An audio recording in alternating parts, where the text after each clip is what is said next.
Hello. परमेश्वर का अनुग्रह और शांति आप सभी का जीवन में बने रहे।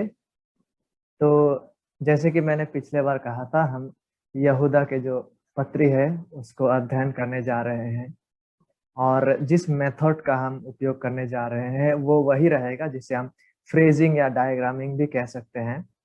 मेरा एक रिक्वेस्ट रहेगा आप सभी से, यहूदा एक अध्याय एक से जो 25 पद है, कृपया इसको पढ़ लीजिएगा ताकि आपको समझने के लिए और आसान होगा। कोई नोटबुक कॉपी वगैरह आप ले सकते हैं, खुद से इसको कर सकते हैं इस अभ्यास को। ठीक है। और देखिए कि यहूदा एक अध्याय 1 से 25 तक में कितना अनुभाग है, वहां पे कितना सेक्शंस वहां पे, इसको तलाशने का कोशिश कीजिए। ठीक है। हालांकि जो बाइबलों का हम उपयोग करते हैं वहां पे आप देख पाएंगे शायद 4 या 5 या फिर 6 भागों में यहूदा का पत्री जो है वो विभाजित है। तो उसके बावजूद आप खुद से भी तलाशिए, ऑब्जर्व कीजिए और देखिए कि थीम कहाँ पे चेंज हो रहा है, कितना हेडिंग को हम डाल सकते हैं वहां पे, है नहीं। यहूदा का पत्रिका एक अध्याय का 1 पद से लेके 25 पद को आप देखिए कि नेचुरली वो कहाँ पे थीम विषय शिफ्ट हो रहा है, कितना भागों में हम इसे विभाजित कर सकते हैं। इसे कृपया से खुद से भी कीजिए अध्ययन करते हुए। ठीक है। ताकि और भी सुविधा आपको हो जब हम इसे अध्ययन कर रहे हैं। तो आज का इस भाग में हम देखने वाले हैं कि यहूदा का जो ये एक अध्याय 1 पद है ना, हालांकि हम सारों को देखेंगे लेकिन आज नहीं हो पाएगा, आज केवल शुरुआत करेंगे। तो यहूदा एक अध्याय 1 पद जो है वो कहाँ पे जाके खत्म होता है इसे हम देखेंगे, क्योंकि अगर आपको पता है पिछले बार हम लोगों ने क्या कहा था कि पहले हमें शुरू और अंत को तलाशना है कि नहीं। वाक्यांश, फ्रेजिंग या डायग्रामिंग, आरेखन में सबसे पहले हमें क्या करना है, उस अध्याय या पदों का शुरू और अंत को पहचानना है, तलाशना है। तो यहूदा एक अध्याय का 1 पद जो है ना, उसका अंत जाके 2 पद में होता है। यहूदा एक अध्याय 1 से 2 पद में 1 पद का शुरुआत 2 पद तक है, फिर 3 पद से आप देखेंगे कि विषय चेंज हो रहा है। तो आपको क्या करना है अभी, आप समय निकालकर इसको खुद से स्टडी कीजिए कि 3 पद जो है वो कहाँ तक जाके थीम, कहाँ तक जाके है, उसके बाद कहाँ से थीम चेंज हो रहा है। सपोज फॉर एग्जांपल मान लीजिए कि 3 पद जो है वो 3 से 6 तक है, उसके बाद 7 पद से आप देखिए कहाँ तक है। ठीक है। इस तरह से आप पूरा यहूदा का पत्री को जो है ना, छोटा छोटा नेचुरली जहाँ पर सेक्शन है वहां पे अनुभागों को भाग करने का कोशिश कीजिए और उसका एक हेडिंग देने का प्रयास कीजिए। ठीक है। आप इसके लिए मुझे पता है कि वाकई में मेहनत का हो सकता है, और वाकई में आपको समर्पित होकर अध्ययन करना पड़ेगा, क्योंकि ये आसान नहीं होने जा रहा है। ठीक है। तो आज का जो विषय है वो यहूदा एक अध्याय 1 पद का शुरुआत 1 पद में होता है और इसका अंत जाके 2 पद में होता है, क्योंकि उसके बाद से विषय थीम में हम शिफ्ट को देख पाते। तो जब हम पहचान लेते हैं कि शुरू कहाँ है अंत कहाँ है पदों का, उसके बाद उसका एक हेडिंग को दीजिए, जिसको हमने पिछले बार भी आलोचना किए थे। उसको पढ़िए, स्टडी कीजिए और देखिए कि उसका सुइटेबल हेडिंग क्या हो सकता है। हेडिंग को जब आप दे रहे हैं शायद पहले पेंसिल से लिखेंगे, क्योंकि ऐसा भी हो सकता है कि बाद में जब आप फिर से आके जब पढ़ रहे हैं तो आपको प्रतीत हुआ अरे पहले में जो हेडिंग दिया वो तो ये नहीं होना चाहिए था। क्यों? क्योंकि मैं अभी जो लगातार पढ़ने के बाद मुझे ऐसा प्रतीत हो रहा है कि हेडिंग यह होना चाहिए। इसलिए हेडिंग को अच्छा होगा यदि आप पेंसिल से लिखे, या जो फिर जो कोई हमारे बीच है जो लैपटॉप यूज करते हैं, तो आप तो बाद में आके फिर उसको डिलीट करके हेडिंग चेंज कर ही सकते हैं। लेकिन जो लोग हम लोग जो कॉपीज में लिखते हैं ना, तो पहले हेडिंग को आप पेंसिल से ही लिखें। ठीक है। ताकि बाद में आके आप चेंज कर सकते हैं जब आपको पता चल रहा है कि अरे पहले में जो हेडिंग दिया वो तो शायद थोड़ा अलग था, लेकिन ये हेडिंग होना चाहिए। तो यहाँ पे यहूदा एक अध्याय 1-2 पदों में हेडिंग क्या होगा, हेडिंग सेम वही ग्रीटिंग्स, अभिवादन या सैल्यूटेशन होगा यहाँ का हेडिंग। और जब हमने एक बार शुरू से अंत पदों का शुरुआत और अंत को, जैसा यहूदा एक अध्याय एक पद और दो पद को हमने पहचान लिया कि शुरू एक पद में है, अंत दो पद में। उसके बाद हमें क्या करना है, उन पदों में, ठीक है, या उन अध्याय में अनुभाग सेक्शन को हमें पहचानना है कि यहूदा एक अध्याय एक से दो पदों में देखिए कि वहां पे छोटा छोटा भाग में वो बटा हुआ है, उसको पहचानने का भी कोशिश कीजिए। ठीक है, छोटा छोटा जो हिस्सा वहां पे बटा हुआ है, देखिए उस इस सेक्शन में भी ना आप पाएंगे कि छोटा छोटा नेचुरल अनुभागों में बटा हुआ है, उसको पहचानने का कोशिश कीजिए। जैसे पिछली बार मैंने उदाहरण दिया था ना, आई एम एबीसी, एबीसी, उसके बाद मैं वाटर ड्रिंक कर रहा हूँ, ठीक है, मैं उसके बाद ईटिंग कर रहा हूँ, उसके बाद मैं सोचिए कि उसके बाद मैं खाना खत्म करके हैंड वॉश कर लिया हूँ। तो यहाँ पे देखिए ये हैंड वॉश करने तक ये सेक्शन है। उसके बाद सोचिए मैं किसी और विषय को इंट्रोड्यूस कर रहा हूँ, किसी और व्यक्ति को, he is X Y Z. देखिए तो ये सेक्शन कहाँ तक था, ये आई एम का सेक्शन या वॉशिंग हैंड तक था। उसके बाद जो सब सेक्शन अनुभाग यहाँ शुरू हो रहा है, दूसरा होता है ही के बारे में, ही एक्स वाई जेड। ठीक है, उसी तरह से आप देख पाएंगे कि जिन पदों को हमने शुरू से अंत तक पहचान लिए हैं, वहां भी इसी तरह से छोटा छोटा सेक्शन में बटा हुआ है अनुभागों में। उस अनुभाग को पहचानने का कोशिश कीजिए। जैसे यहाँ पे देखिए यहूदा एक अध्याय एक से दो पदों में तीन अनुभागों में यह बटा हुआ है। सबसे पहले देखिए यहूदा की ओर से जो यीशु मसीह का दास और याकूब का भाई है, यहाँ पर एक अनुभाग है। उसके बाद देखिए शिफ्ट हो रहा है, उसके बाद उन बुलाए हुए के नाम, यहाँ पे देख पा रहे हैं कि नहीं शिफ्ट को, छोटा सा शिफ्ट को यहाँ आप देख पा रहे हैं। यहाँ से सेक्शन छोटा सा एक अनुभाग शुरू हो जाता है, उन बुलाए हुए के नाम जो परमेश्वर पिता में प्रिय और यीशु मसीह के लिए सुरक्षित है, यहाँ तक है एक अनुभाग। उसके बाद दो पद में और एक अनुभाग है, दया और शांति और प्रेम तुम्हें बहुतायत से प्राप्त होता रहे। तो यह जो हिस्सा है ये यहूदा एक अध्याय एक से दो पद का, उसमें तीन छोटा छोटा अनुभागों को हम देख पाते। सबसे पहले यहूदा की ओर से, मतलब ऑथर, लेखक कौन है, किसकी ओर से ये पत्री जा रहा है, फ्रॉम हुम, यहूदा की ओर से ये जा रहा है कि नहीं। उसके बाद जो दूसरा अनुभाग है वो इसे प्रदर्शित करता है कि ये पत्री जा किसको रहा है, उन बुलाए हुए के नाम। ठीक है, पहले किसकी ओर से ये जा रहा है, पहला अनुभाग। उसके बाद दूसरा अनुभाग, दूसरा सब सेक्शन में हम देख पाते कि वो जा किसको रहा है वो पत्री, उन बुलाए हुए का नाम। उसके बाद तीसरा अनुभाग में, इस हिस्सा का तीसरा अनुभाग में हम देख पाते हैं ग्रीटिंग्स को, अभिवादन को, कि दया और शांति और प्रेम तुम्हें बहुतायत से प्राप्त होता रहे। तो यहूदा एक अध्याय एक से दो पद में जो छोटा छोटा जो सब सेक्शन अनुभागे है, वो तीन अनुभागे है। सबसे पहले लेखक, किसकी ओर से ये पत्री जा रहा है, उसके बाद किसको ये पत्री जा रहा है, ठीक है, उन बुलाए हुए के नाम में ये पत्री जा रहा है, किसकी ओर से, यहूदा की ओर से। उसके बाद हम देख पाते हैं यहूदा यहाँ पे उन लोगों को ग्रीटिंग्स देते, दया और शांति और प्रेम तुम्हें बहुतायत से प्राप्त होता रहे। तो यह ग्रीटिंग्स है। तो इसके बाद अभी हमें क्या करना है, इसके बाद इसको करने के बाद, ठीक है, अनुभागों को अनुभागों में विभाजित करने के बाद हमें प्रत्येक अनुभागों में जो है ना, ये तीन अनुभागों में ही हमें वाक्यांश को अभी तलाशना है। ठीक है, हमें यहाँ पे वाक्यांश को तलाशना है अभी। ये है हम लोग का सबसे पहला अनुभाग, यह है दूसरा अनुभाग, ठीक है, और यह है तीसरा अनुभाग। अनुभागों में तो हम विभाजित कर लिए, अभी वो अनुभागों के अपने अपने अनुभागों में भी ही हम क्या करेंगे, हम वाक्यांश को पहचानेंगे, फ्रेजेस को। वाक्यांश का क्या था, पिछले बार जैसे मैंने कहा था पतरस तैर रहा है पानी में, तो वाक्यांश एक वाक्य का वो हिस्सा है जो कुछ समझ तो प्रदान कर रहा है, लेकिन वहां से संपूर्ण अर्थ को हम समझ नहीं पाता। जैसा पानी में, ठीक है, पानी में कौन है, पानी में क्या है, हम समझ नहीं पाते, लेकिन पानी में ये एक वाक्यांश है। लेकिन ये वाक्यांश को जब हम टोटल सेंटेंस का दूसरा शब्दों के साथ जोड़ते हैं, जैसा पतरस तैर रहा है पानी में, तो अर्थपूर्ण अर्थ यहाँ से निकलता है।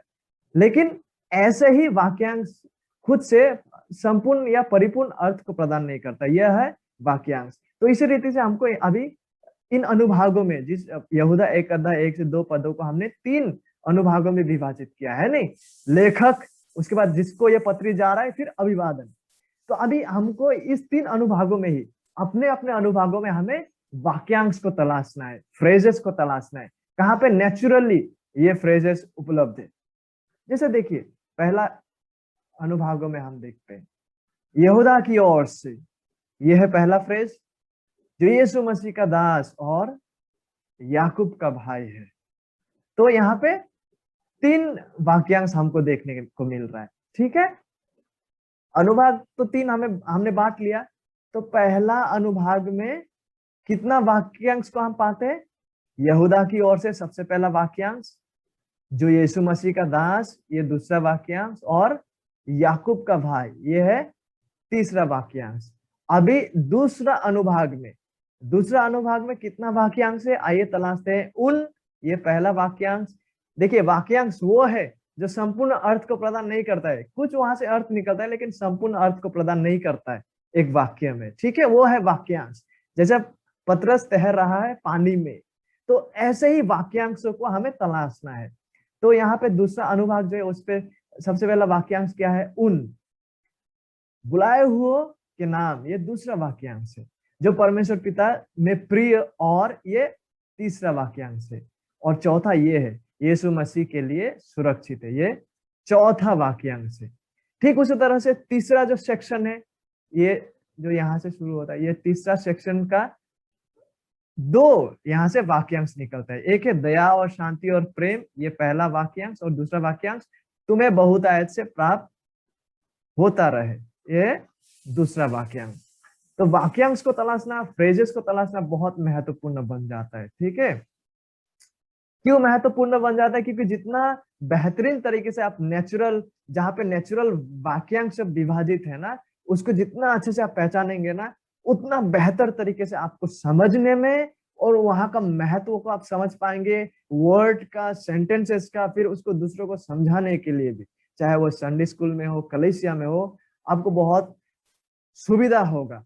हालांकि इसमें मेहनत जुड़े है, क्योंकि ये आसान नहीं है वाक्यांश को इस तरह से तलाशना, इस तरह से अध्ययन करना। मैंने शुरू में ही कहा ये आसान नहीं है, आपको मेहनत करना पड़ेगा, आपको समय देना पड़ेगा। तो आइए, हमने वाक्यांश को तो तलाश लिया, सबसे पहले हमें पदों का शुरू से अंत को तलाशना है, ठीक है। उसके बाद हमें अनुभागों को तलाशना है कि शुरू से अंत, जैसे यहूदा 1 अध्याय 1 पद से 2 पद शुरू से अंत है। उसके बाद क्या करना है? वहां पे अनुभागों को तलाशना है। अनुभागों को हमने तलाश लिया कि लेखक कौन है, किसकी ओर से जा रहा है, किसको जा रहा है, दूसरा अनुभाग। और तीसरा अनुभाग क्या था? अभिवादन, दया और शांति और प्रेम। तो 3 अनुभाग है। अभी अपने अपने अनुभागों में, अपने अपने सब सेक्शन में हमें क्या करना है? फ्रेजेस को, वाक्यांश को तलाशना है, जहां की हमने अभी अभी तलाशे। अभी वाक्यांश को तलाशने के बाद हमको क्या करना है? इन अनुभागों में जो वाक्यांश को अभी हमने तलाशा, उसमें से मुख्य वाक्यांश क्या है और सहायक वाक्यांश क्या है, उसको अभी तलाशना है, ठीक है। कि मुख्य वाक्यांश क्या है? जैसे हमने कुछ देर पहले एग्जाम्पल को दिए थे ना, यहां पर फिर से करता हूं। आई एम एबीसी, एबीसी, ये एबीसी जो मैं हूं, ये मुख्य वाक्यांश है। उसके बाद सहायक वाक्यांश क्या है? मैं पानी पी रहा हूं, वाटर, मैं ईट कर रहा हूं, मैं वॉश हैंड कर रहा हूं। ये जो वॉशिंग, ईटिंग और वाटर ड्रिंकिंग, ये क्या है? ये एबीसी को मॉडिफाई कर रहा है। ये एबीसी जो है वो क्या कर रहा है? उसको डिटेल्स में व्यक्त कर रहा है। ठीक इसी तरह रीति से मेन या मुख्य वाक्यांश वो है जो वहां का मुख्य विषय है। उसके बाद बाकी जो सहायक वाक्यांश, वो वाक्यांश है जो उसको सपोर्ट प्रदान कर रहा है, या जो उसको मॉडिफाई कर रहा है, या जो उसको और बेहतरीन तरीके से व्यक्त कर रहा है डिटेल्स में, ठीक है। जैसे यहाँ पे आई एम एबीसी है, जो एबीसी वाला ये विषय है, ये मेन मुख्य वाक्यांश है। उसके बाद जो सहायक वाक्यांश है जो एबीसी को और डिटेल्स प्रदान कर रहा है, वो है पानी पीना, खाना खाना, हाथ धोना, क्योंकि ये तमाम चीजें जो है वो एबीसी कर रहा है, और एबीसी मुख्य वाक्यांश है, बाकी सब जो है वो सहायक वाक्यांश है। ठीक इसी तरह से आइए हम यहाँ पे यहूदा 1 अध्याय 1 से 2 पदों में, जिनको हमने ऑलरेडी अनुभागों में बांट लिया है, जिनको हमने ऑलरेडी यहाँ का वाक्यांश को तलाश लिए, वाक्यांश को तलाशने के बाद मुख्य वाक्यांश क्या है और सहायक वाक्यांश क्या है, उसको आइए देखते हैं। यह चौथा भाग है। तो हमने अनुभागों में बांट लिए हैं। यह था पहला अनुभाग, यह था दूसरा अनुभाग और यह रहा तीसरा अनुभाग। सबसे पहले क्या करना है? सबसे पहले हमें शुरू और अंत को पहचानना है। जैसे यहूदा 1 अध्याय 1 से 2 पद तक शुरू और अंत है। उसके बाद वहां पे हमें अनुभागों को तलाशना है, वहां से हमें वाक्यांश को तलाशना है और अभी मुख्य वाक्यांश और सहायक वाक्यांश को हमें पहचानना है। तो सबसे पहला अनुभाग में मुख्य वाक्यांश जो है वह यहूदा की ओर से, यहूदा है मुख्य वाक्यांश। क्यों? क्योंकि बाकी जो 2 विषय वाक्यांश यहाँ पे है वो सहायक वाक्यांश इसलिए है क्योंकि यह यहूदा जो है ना उसको मॉडिफाई कर रहा है। यहूदा जो है उसमें और ज्यादा डिटेल्स को दे रहा है कि ये यहूदा कौन है। उसके बाद दूसरा जो हमारा अनुभाग है उसका मुख्य वाक्यांश उन, टू दोस, वो व्यक्ति लोग जो बुलाए हुए और जो परमेश्वर पिता में प्रिय और जो यीशु मसीह के लिए सुरक्षित है। तो यह जो तमाम विषय है यह उन लोगों को मॉडिफाई कर रहा है। और तीसरा अनुभागों में जो मुख्य वाक्यांश है वो दया और शांति और प्रेम। यह विषय जो है यह महान विषय ताकि तुम्हें उन लोगों को बहुतायत से प्राप्त होता रहे। तो जब हम कहीं पर भी सिखा रहे हैं तो हम कह सकते हैं कि यहूदा 1 अध्याय 1 से 2 पदों में हम मुख्य विषय यहाँ जो देख पाते हैं, जो हेडिंग है वो है अभिवादन, ग्रीटिंग्स का बात यहाँ पे है। और यहाँ सबसे पहला विषय जो यहूदा चाहते हैं कि हम यहाँ से जाने वो यह है कि यह पत्री किसकी ओर से आ रहा है। यह यहूदा की ओर से आ रहा है और यह किसको संबोधित किया जा रहा है या किसको यह भेजा जा रहा है। यह उन लोगों के नाम जो बुलाए हुए हैं, उन लोगों के नाम जो परमेश्वर पिता में प्रिय और यीशु मसीह के लिए सुरक्षित है। और उनके लिए तीसरा विषय जो यह है वो यहूदा का ग्रीटिंग्स है।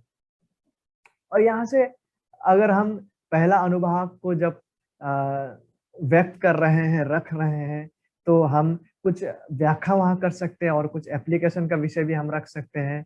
सेम विथ सेकेंड अनुभाग और तीसरा अनुभाग में भी हम वो कर सकते हैं।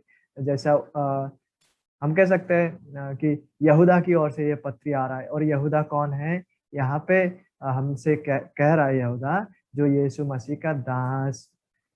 सबसे पहले यहूदा जो था वो यीशु मसीह को नकारा था, उसने डिनाई किया था। उसके बाद आखिरकार वो यहाँ पे अंत में खुद को यीशु मसीह का दास के रूप में पहचान देते। और ये जो दास शब्द है ये अब वर्ड स्टडी करेंगे तो पाएंगे ये बॉन्ड सर्वेंट डूलोस यानी कि स्लेव को दर्शाते।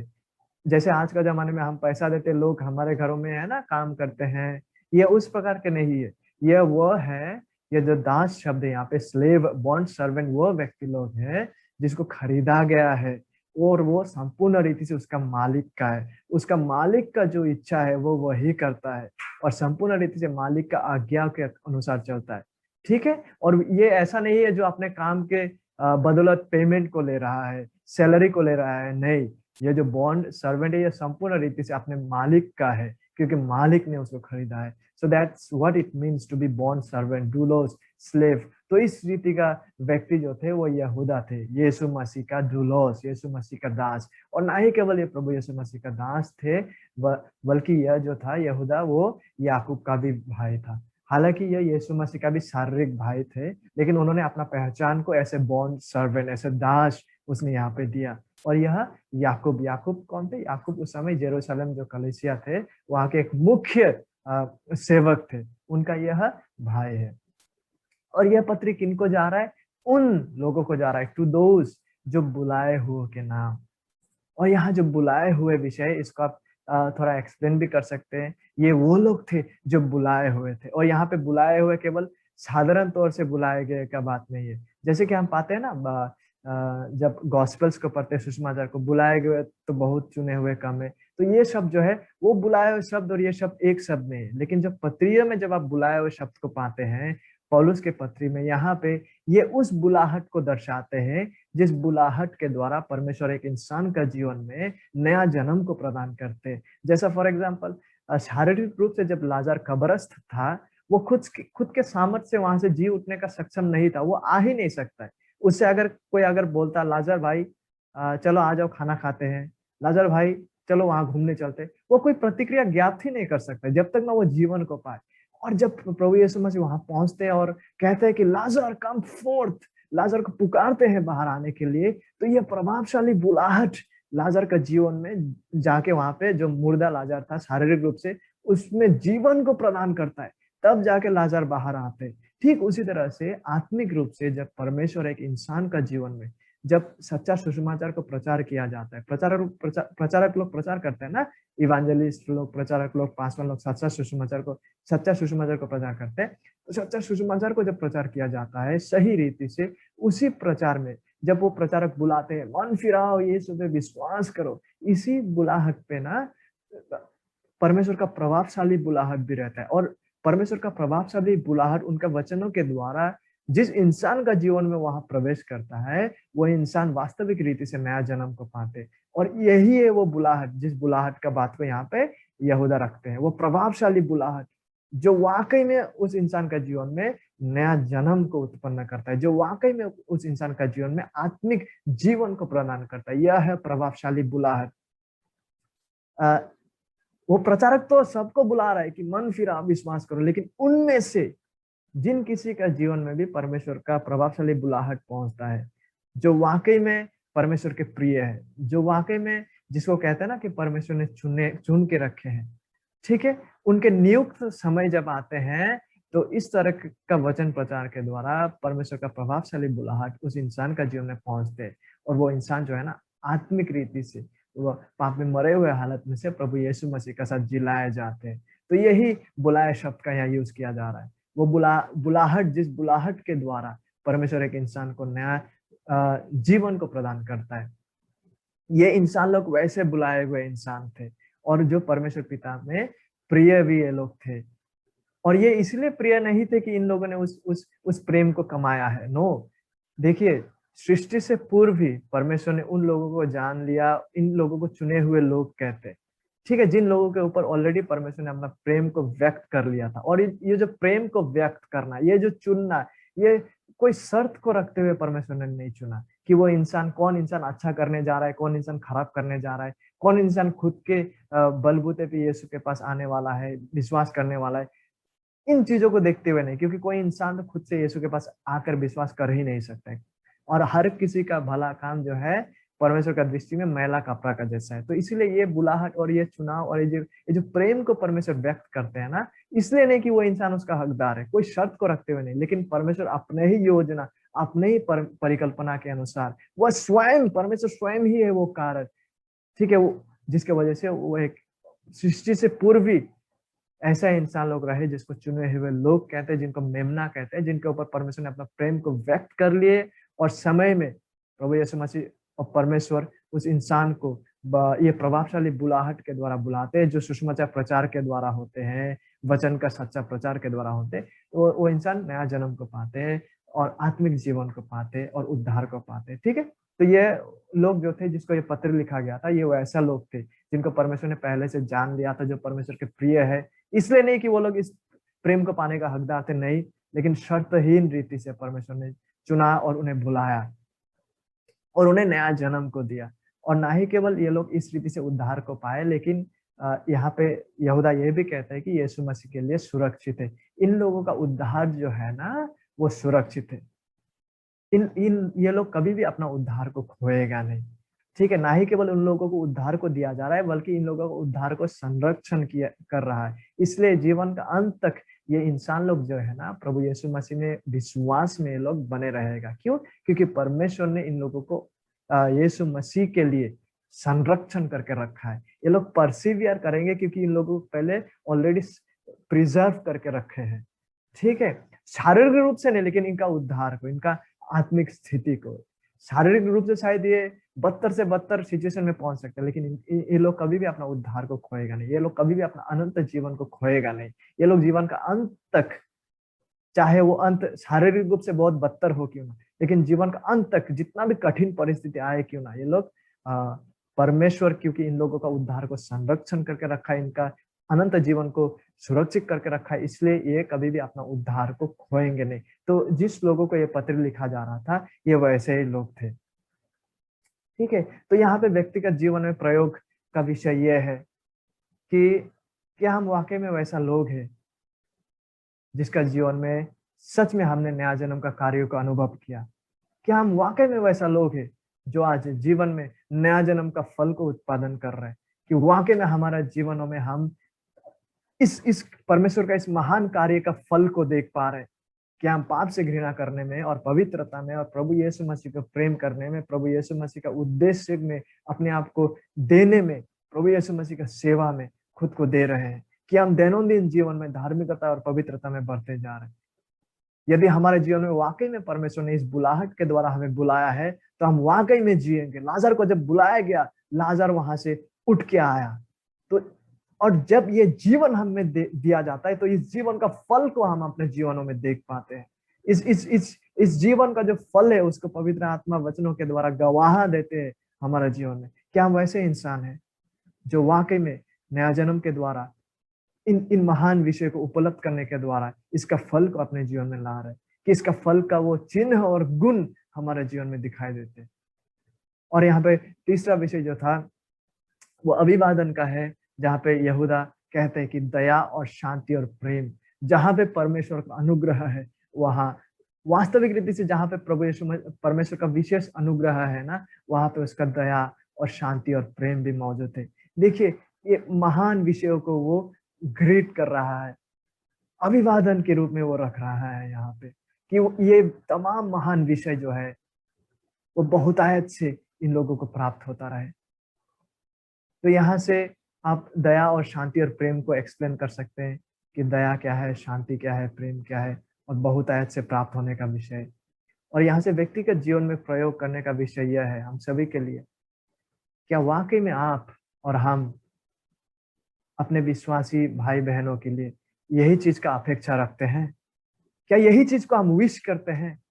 क्या यही चीज को हम हृदय से चाहते हैं, कामना करते हैं हृदय से, कि हमारा विश्वासी भाई और बहन लोग परमेश्वर का दया और शांति और प्रेम को प्राप्त करें बहुतायत से, कि वो इसमें बढ़ता जाए? क्या हम वाकई में इस अनंत महत्व विषयों को का विश करते हैं, ग्रीट करते हैं अपना भाइयों और बहनों के लिए जो विश्वासी है? क्या वाकई में? या फिर हम केवल जागतिक चीजों का ही ख्वाहिश रखते जाते हैं? या फिर हम अनंत महत्व विषय, इटर्नल विषयों का चाहत को रखते हैं अपने विश्वासी भाई और बहनों के लिए? ये सोचने वाली बात है। अगर नहीं, तो वाकई में हम ऐसा इंसान बने जो परमेश्वर के दया और शांति और प्रेम को खुद भी उपलब्ध करे, और यही चीज को, ताकि हम एक दूसरे को हृदय से ग्रीट करते हुए एक दूसरे के लिए चाहे कि हम बहुतायत से इन महान इटर्नल विषयों को, अनंत भला विषय जो परमेश्वर की ओर से है, जो परमेश्वर का है, उसको बहुतायत से प्राप्त करते जाए। बहुत महत्वपूर्ण है। और इसी रीति से आज तक के लिए इतना ही रहा। और मैं फिर से रिक्वेस्ट करना चाहता हूं कि आप कृपया से यहूदा का पत्री को पढ़िए, और यहूदा 1 अध्याय 1 से 2 पद का हमने पढ़ लिया है। 3 पद से आप स्टडी कीजिए और देखिए कि 3 पद का शुरू कहाँ से कहाँ तक है। उसके बाद जहां पर आप जाएंगे वहां का शुरू कहाँ से कहाँ तक है। फिर आप उसको अनुभागों में भाग कीजिए इसी तरह से, फिर वहां पे अनुभागों में भाग कीजिए, और जिस शुरू से अंत को आप देख पाए 3 पद का, उसका हेडिंग को दीजिए और अनुभागों में बांटिए। फिर अनुभागों में वाक्यांश को ढूंढिए, और मुख्य वाक्यांश क्या है और सहायक वाक्यांश क्या है, इसी तरह से आप भी करने का प्रयास कीजिए।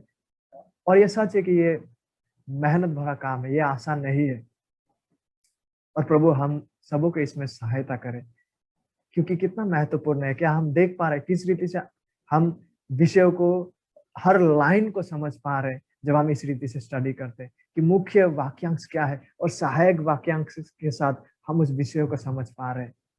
तो इसी रीति से हम अध्ययन करते जाए, और प्रभु हमें सहायता करे कि हम अपना बाइबल अध्ययन में सच में प्रभु का महानताओं को उसके वचनों में देख पाए, और प्रभु का अनुग्रह में उसका महानताओं को और जो भी हम सीखे हैं उनका सच्चाइयों को अपने जीवन में लागू करते जाए, परमेश्वर के महिमा के लिए। तो आज के लिए इतना ही रहा। बने रहिए। Thank you very much.